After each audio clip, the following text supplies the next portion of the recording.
Hello everyone, welcome to Cravings Bowl YouTube channel. ಇವತ್ತು ಅವರೆಕಾಳನ್ನ ಹಾಕಿ ಉಪ್ಪಿಟ್ಟು ಮಾಡೋದು ಹೇಗೆ ಅಂತ ತೋರಿಸ್ತೀನಿ.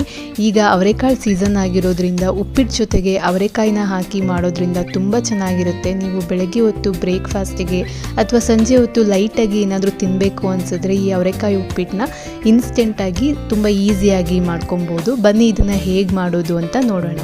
ನಾನು ಇದಕ್ಕೆ ಬೇಕಾಗಿರುವಂತಹ ಇಂಗ್ರೀಡಿಯೆಂಟ್ಸ್ನೆಲ್ಲ ರೆಡಿ ಮಾಡಿ ಇಟ್ಕೊಂಡಿದ್ದೀನಿ. ಉಪ್ಪಿಟ್ಟು ಮಾಡೋದಕ್ಕೆ ನಾನು ಇಲ್ಲಿ 1 ಬಟ್ಲಷ್ಟು ರವೆ ತೊಗೊಂಡಿದ್ದೀನಿ, ಹಾಗೆ 1 ಬಟ್ಲಷ್ಟು ಅವರೆಕಾಯಿನ ಬಿಡಿಸಿಟ್ಕೊಂಡಿದ್ದೀನಿ. ಮತ್ತು ಇದಕ್ಕೆ ನಾನು 1 ಇಂಚಷ್ಟು ಶುಂಠಿನ ಸಣ್ಣದಾಗೆ ಕಟ್ ಮಾಡಿ ಇಟ್ಕೊಂಡಿದ್ದೀನಿ. ಇದು ಉಪ್ಪಿಟ್ಟಿಗೆ ತುಂಬ ಚೆನ್ನಾಗಿ ರುಚಿ ಕೊಡುತ್ತೆ. ಹಾಗೆ 1.5 ಅಷ್ಟು ಈರುಳ್ಳಿ, 3 ಹಸಿಮೆಣಸಿನಕಾಯಿ, ಸ್ವಲ್ಪ ಕರಿಬೇವು, ಸ್ವಲ್ಪ ಕೊತ್ತಂಬರಿ, ಹಾಗೆ 1/4 ಕಪ್ಪಷ್ಟು ಕಾಯಿ ತುರಿನ ರೆಡಿ ಮಾಡಿ ಇಟ್ಕೊಂಡಿದ್ದೀನಿ. ಮೊದಲು ಅವರೆಕಾಳನ್ನು ಒಂದು ಕುಕ್ಕರಲ್ಲಿ ಸ್ವಲ್ಪ ನೀರು ಹಾಕಿ ಮತ್ತು ರುಚಿಗೆ ತಕ್ಕಷ್ಟು ಉಪ್ಪು ಹಾಕಿ 2 ರಿಂದ 3 ವಿಷಲ್ ಕೂಗಿಸಿ ಬೇಯಿಸ್ಕೊಳ್ಳೋಣ.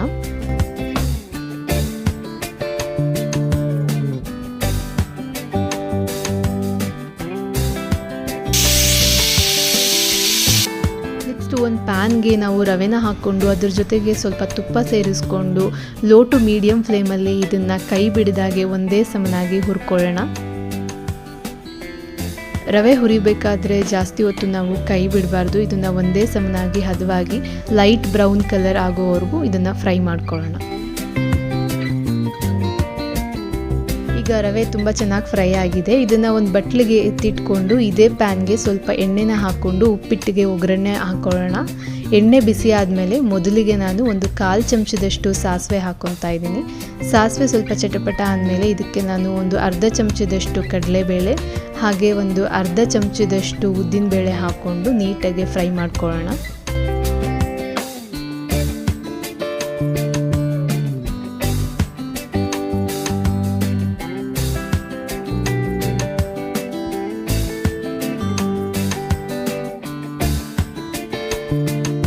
ಕಡಲೆಬೇಳೆ ಉದ್ದಿನಬೇಳೆ ಸ್ವಲ್ಪ ಕಂದು ಬಣ್ಣ ಆದಮೇಲೆ ಇದಕ್ಕೆ ನಾನು ಹೆಚ್ಚಿಟ್ಕೊಂಡಿರುವಂತಹ ಈರುಳ್ಳಿನ ಹಾಕ್ಕೊತಾ ಇದ್ದೀನಿ. ಈರುಳ್ಳಿ ಹಾಕ್ಕೊಂಡು ಇದು ಹಸಿ ವಾಸನೆ ಹೋಗುವಾಗೆ ಸ್ವಲ್ಪ ಹೊತ್ತು ಫ್ರೈ ಮಾಡ್ಕೊಳ್ಳೋಣ.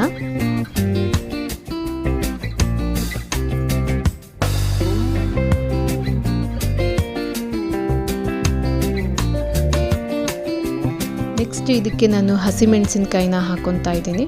ಹಸಿಮೆಣಸಿನ್ಕಾಯಿನ ಕೂಡ ಹಾಕ್ಕೊಂಡು ಸ್ವಲ್ಪ ಹೊತ್ತು ಹಾಗೆ ಫ್ರೈ ಮಾಡ್ಕೊಳ್ಳೋಣ. ಆಮೇಲೆ ಇದಕ್ಕೆ ಹೆಚ್ಚಿಟ್ಕೊಂಡಿರುವಂತಹ ಕರಿಬೇವಿನ ಸೊಪ್ಪನ್ನ ಆ್ಯಡ್ ಮಾಡ್ಕೊತಾ ಇದ್ದೀನಿ. ಈಗ ಇದಕ್ಕೆ ಶುಂಠಿನ ಆ್ಯಡ್ ಮಾಡ್ಕೊಳ್ಳೋಣ.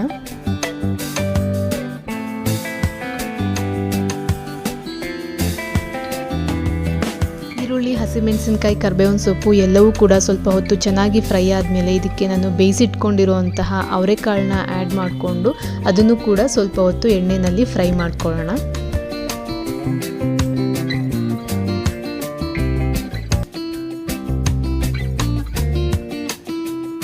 ಅವರೆಕಾಯಿ ಎಣ್ಣೆ ಜೊತೆ ಸ್ವಲ್ಪ ಹೊತ್ತು ಫ್ರೈ ಆದಮೇಲೆ ಇದಕ್ಕೆ ನೀರನ್ನ ಆ್ಯಡ್ ಮಾಡ್ಕೊಳ್ಳೋಣ.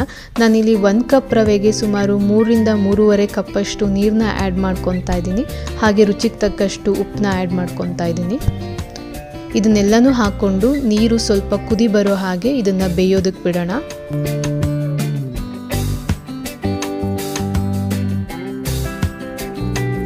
ನೀರು ಸ್ವಲ್ಪ ಕುದಿ ಬರೋದಕ್ಕೆ ಶುರು ಆದಮೇಲೆ ನಾನು ಇಲ್ಲಿ ಹುರಿದಿಟ್ಕೊಂಡಿರುವಂತಹ ರವೆನ ಆ್ಯಡ್ ಮಾಡಿಕೊಂಡು ರವೆ ಗಂಟಾಗಲಾರ್ದಾಗೆ ಇದನ್ನು ನೀಟಾಗಿ ಮಿಕ್ಸ್ ಮಾಡ್ಕೊತಾ ಇದ್ದೀನಿ. ರವೆನ ಹಾಕೊಬೇಕಾದ್ರೆ ನಾವು ಫ್ಲೇಮ್ನ ಕಡಿಮೆನಲ್ಲಿ ಇಟ್ಕೊಂಡು ರವೆ ಆ್ಯಡ್ ಮಾಡಿಕೊಂಡ್ರೆ ಅದು ಗಂಟಾಗೋದಿಲ್ಲ. ರವೆನ ನೀಟಾಗಿ ಮಿಕ್ಸ್ ಮಾಡಾದಮೇಲೆ ಇದನ್ನು ಸ್ವಲ್ಪ ಹೊತ್ತು ಬೇಯೋದಕ್ಕೆ ಬಿಡೋಣ. 2 ರಿಂದ 3 ನಿಮಿಷಗಳ ಕಾಲ ಇದನ್ನು ಬೇಯೋದಕ್ಕೆ ಬಿಡೋಣ.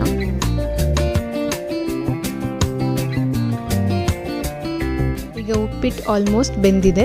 ಇದಕ್ಕೆ ನಾನು 1/2 ಚಮಚದಷ್ಟು ತುಪ್ಪನ ಆ್ಯಡ್ ಮಾಡಿಕೊಂಡು ನೀಟಾಗಿ ಮಿಕ್ಸ್ ಮಾಡ್ಕೊತಾ ಇದ್ದೀನಿ.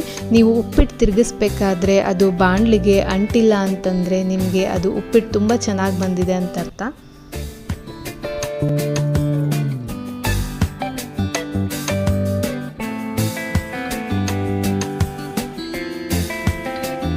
ಈಗ ಸ್ಟವ್ನ ಆಫ್ ಮಾಡಿ ನಾವು ಕೊನೆಯಲ್ಲಿ ಕೊತ್ತಂಬರಿ ಮತ್ತು ಕಾಯಿ ತುರಿನ ಹಾಕ್ಕೊಳ್ಳೋಣ. ಹಾಗೆ ನಾನಿಲ್ಲಿ ಒಂದು ಸ್ವಲ್ಪ ನಿಂಬೆ ಹುಳಿನೂ ಕೂಡ ಆ್ಯಡ್ ಮಾಡ್ಕೊತಾ ಇದ್ದೀನಿ. ಇದು ಉಪ್ಪಿಟ್ಟಿಗೆ ಒಂದು ಒಳ್ಳೆ ಫ್ಲೇವರ್ ಕೊಡುತ್ತೆ. ಇದೆಲ್ಲನೂ ಹಾಕೊಂಡ್ಮೇಲೆ ಇದನ್ನ ಒಂದು ರೌಂಡ್ ನೀಟಾಗಿ ಮಿಕ್ಸ್ ಮಾಡಿಕೊಂಡ್ರೆ ಬಿಸಿ ಬಿಸಿ ಆದಂತಹ ಅವರೆಕಾಯಿ ಉಪ್ಪಿಟ್ಟು ರೆಡಿ ಆಗುತ್ತೆ. ಇದನ್ನ ಒಂದು ಸರ್ವಿಂಗ್ ಬೌಲ್ಗೆ ಹಾಕೊಳ್ಳೋಣ.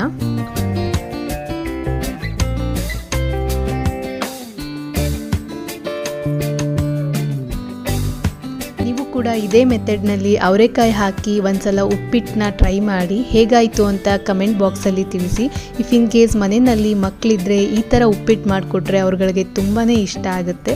ನಿಮಗೆ ನನ್ನ ವಿಡಿಯೋ ಇಷ್ಟ ಆದರೆ ನನ್ನ ಚಾನಲ್ನ ಸಬ್ಸ್ಕ್ರೈಬ್ ಮಾಡಿ ಹಾಗೆ ಲೈಕ್ ಮಾಡಿ.